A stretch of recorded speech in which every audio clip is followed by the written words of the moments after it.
uZondo kudala sazana naye sasisebenza naye Legal Resources Center angizange ngibe nenkinga naye nga-appointwa ngo-1995 mina ngenziwa ijudge uZondo wayesa practice I think emva kweminyaka emithathu wa-appointwa wayijudge wangena kwi-labor court uZondo bavele i-labor lo kwakuyinto yakhe ngangaba nankinga noZondo ngikhumbula eshada ngangisemshadweni wakhe eXhobo sasikhona noNgcobo negeng sasebenza nabo uNgcobo the former chief justice Sandile sasikhona emshadweni kaZondo eXhobo kubo right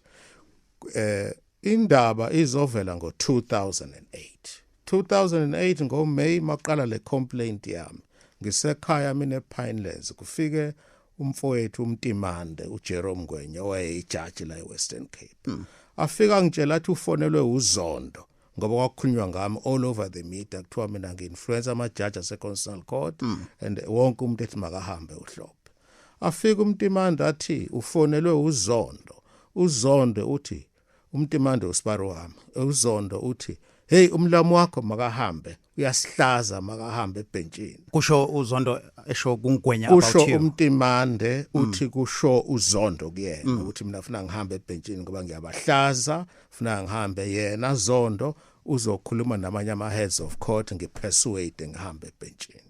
waze wathi uMtimande kumina uNgwenya uzofona uZondo ngoba ngimtshelile ngithi aphinda ngifonele later sihlale naye kwami wafona nebala uZondo wamfaka espeakeni uMtimande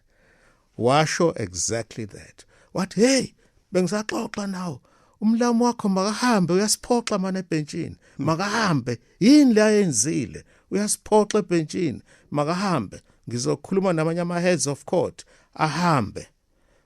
It was not long after that nga-approachwa olanga kwathiwa ngithatha u-10 million rand ngihambe ebhentshini I refused. Ulanga is the late Pius. Yebo Pius Langa. I was approached nganikwa kwathiwa ngizonikezwa u-10 million rand mangihambe ebhentshini ngala mina. Wonqabelana 10 million If yami is about integrity. Ngangeke ngithatha u-10 million ngingenzanga lutho which warrants ukuthi ngikhishwe ebhentshini. It was about making a contribution engibelieve ukuthi namanje ngisayenza lo contribution. So uZondo ke ilapha engabona khona ukuthi mina all along bengicabanga ukuthi siyazwana kusho ukuthi ihlekisana ihlomile ngoba ngeke ukhulume kanjalo akazange angifonele nokungifonela uZondo mina uqala kwalento ila engabona khona ukuthi akangithandi.